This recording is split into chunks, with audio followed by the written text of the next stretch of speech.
અમદાવાદમાં ગરમીનો પારો 44 ડિગ્રીને પાર કરી જતા શિક્ષણ વિભાગ એક્શન મોડમાં આવ્યું છે।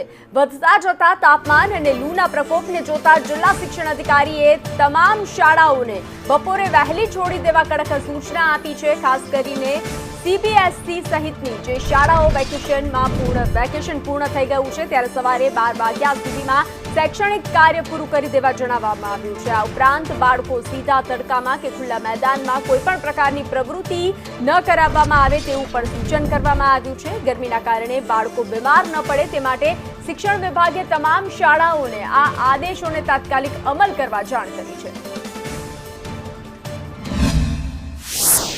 ત્યારે જે રીતે ગરમીનું પ્રમાણ વધે છે તે પ્રમાણે શાળાઓ પોતાની રીતે બાળકોની સલામતીને ધ્યાને લઈ અને ખાસ કરીને અત્યારે તડકામાં ઓપન એરમાં તો કોઈ પણ પ્રકારની પ્રવૃત્તિ કરવી નહીં, પરંતુ શાળાના સમયમાં પણ ફેરફાર કરવો અને વિદ્યાર્થીઓની સલામતીને ધ્યાને રહી શાળાના સમયમાં ફેરફાર કરી અને પોતાની વિવેક બુદ્ધિ અનુસાર નિર્ણય કરવા માટે પણ તમામ શાળાઓને પોતાની રીતે જણાવવા માટે કહેલું છે।